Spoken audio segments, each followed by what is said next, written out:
L'exercice du lobbyisme a grandement évolué depuis ses débuts. Certaines perceptions demeurent toutefois teintées par la pratique d'autrefois. Faisons un tour d'horizon sur l'évolution du lobbyisme au Québec et démystifions ces perceptions erronées pour laisser place aux principes au cœur de la pratique d'aujourd'hui, la transparence et l'éthique. Quels mots vous viennent en tête en pensant au lobbyisme?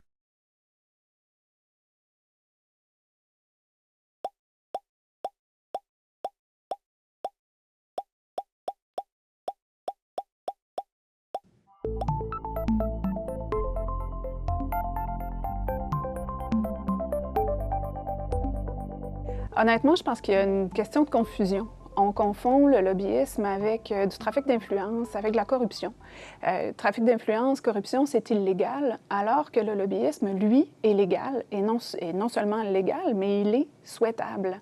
C'est-à-dire qu'à partir du moment où les activités de lobbyisme sont faites en transparence, elles permettent d'exercer la démocratie. Donc, c'est vraiment nécessaire dans une société démocratique comme la nôtre. Je pense que, premièrement, ça part en fait de la publicité qui en est faite. Donc, ce qui ressort dans les médias, dans la presse, c'est souvent des lobbyistes qui sont en infraction, donc des lobbyistes qui sont pas inscrits ou qui s'inscrivent en retard, donc qui ont une certaine mauvaise presse, alors que dans la majorité des cas, les lobbyistes sont déjà inscrits au registre des lobbyistes. Donc, je pense qu'il y a cette mauvaise presse-là qui est faite, qui joue sur la vision négative. C'est nécessaire aujourd'hui de bien cerner ce qu'est le lobbyisme pour que, justement, les gens n'en aient pas peur et ne soient pas craintifs de s'identifier comme lobbyiste. Le mot lobbyisme prend son origine du mot anglais lobby qui signifie couloir ou vestibule en français. Autour de 1830, le mot lobby désignait les couloirs de la Chambre des communes dans lesquels les groupes de pression, aussi appelés lobbyistes ou encore groupes d'influence, attendaient l'occasion de rencontrer des parlementaires afin de faire valoir leurs idées ou leurs intérêts. Cette pratique a façonné une perception péjorative du lobbyisme qui subsiste encore aujourd'hui. La pratique a beaucoup évolué, menant certains pays à utiliser l'appellation de représentants d'intérêts pour désigner ces mêmes personnes. Au Québec, les deux termes sont utilisés, mais la nouvelle tendance penche vers l'utilisation du terme représentant d'intérêt. Ainsi, au cours de cette formation, les deux termes, lobbyiste et représentant d'intérêt, seront utilisés pour désigner les personnes qui font des communications d'influence auprès des décideurs publics. La légitimité du lobbyisme et son apport à des prises de décision éclairées sont aujourd'hui reconnus. Au Québec, c'est la loi sur la transparence et l'éthique en matière de lobbyisme qui encadre cette pratique au bénéfice des citoyens et de la démocratie. Bien, pour moi, c'est bien simple. C'est le fait de vouloir convaincre quelqu'un que notre opinion, nos idées sont les meilleures et valent la peine d'être entendues.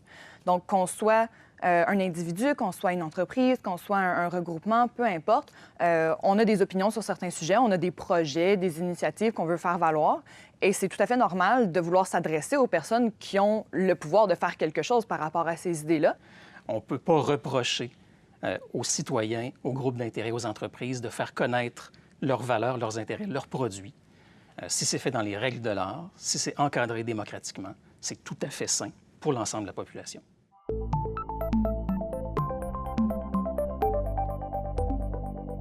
Bien, tout d'abord, il faut savoir que les entreprises et les organisations, lorsqu'elles font du lobbyisme au Québec, doivent s'inscrire au registre des lobbyistes. Donc, c'est pour faire preuve de transparence envers les citoyens.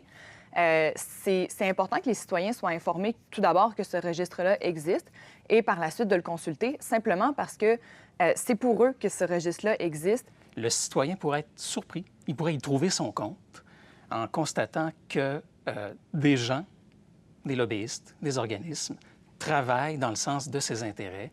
Par exemple, un citoyen pourrait souhaiter un changement à une loi et être heureux de voir que d'autres y travaillent aussi, ou quelqu'un pourrait souhaiter que son employeur décroche des contrats importants auprès de l'État et serait intéressé de savoir que cet employeur-là travaille à se faire connaître auprès des décideurs publics.